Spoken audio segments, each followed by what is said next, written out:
दोस्तों, आज की कहानी है। ससुर जी सब्जी लानी है तो सुबह सुबह लाया करो।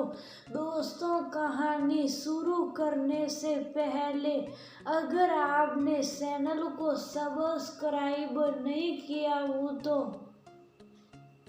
कर लीजिए ताकि आपके पास पहुंच सके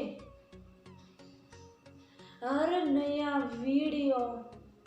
आज मनोज जी सुबह सुबह सब्जियां लेने सब्जी मंडी गए क्योंकि घर की सारी सब्जियां खत्म हो जाती थी और मनोज जी हफ्ते में एक बार जाकर हफ्ते भर की सब्जियां ले आते थे।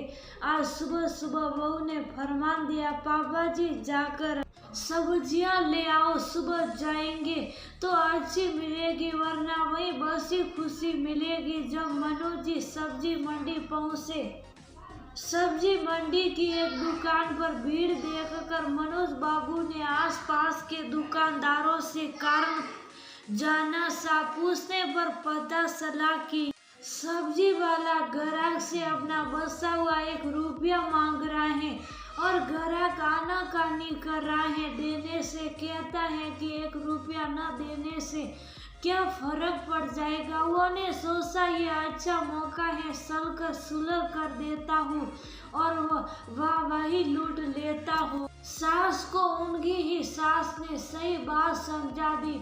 सास ने भी अपनी सास की बात को समझा। रूबी और हरमन को एक साथ हंसी खुशी भेज दिया। रूबी को अपनी दादी सास के विचारों पर बहुत गर्व हुआ। वो अपनी दादी सास की शुक्रिया गुजारती जिसकी वजह से आज वह पति के साथ थी।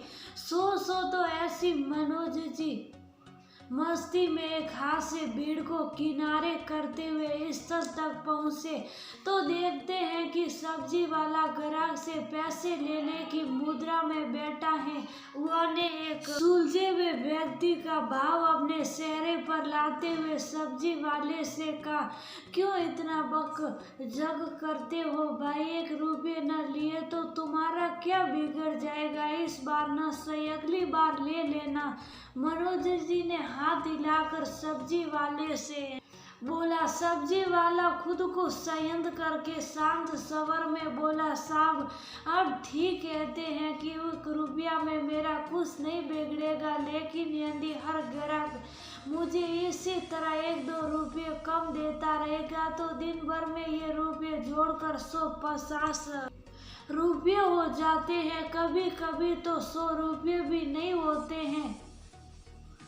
इतने रुपये में तो साहब जी मेरे परिवार के लिए राशन और मेरी बिटिया के लिए दूध आ जाता है। यदि कुछ पैसे बच गए तो अपने बसवा के लिए एक खिलौना भी खरीद लेता हूँ। अब आप ही बताइए कि क्या है 1 रुपया। कहते हुए उसका गला रुध गया। कंधे पर रखे गमछे से वह अपनी नम आँखों को पोंछने लगा। सब लोग 1 रुपया की कीमत हम गरीब से पूछे, हम गरीब के लिए 1 रुपये की क्या कीमत होती है।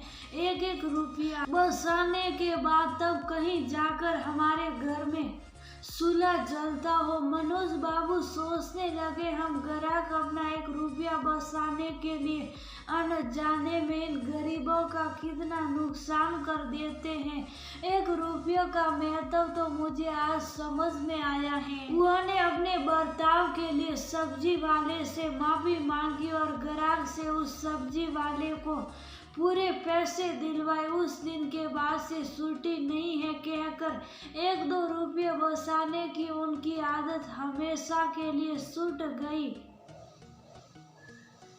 आज मनोज बाबू को बहुत बड़ी सीख मिल गई थी। दोस्तों, किसी गरीब से कुछ लेते समय बहुत ज़्यादा मोल भाव ना करें, ये याद रखें। जब हम किसी शोरूम और महंगे रेस्टोरेंट जाते हैं तो वहाँ तो कोई मोल भाव नहीं करते, फिर इन ज़रूरतमंद से इतना मोल भाव क्यों कर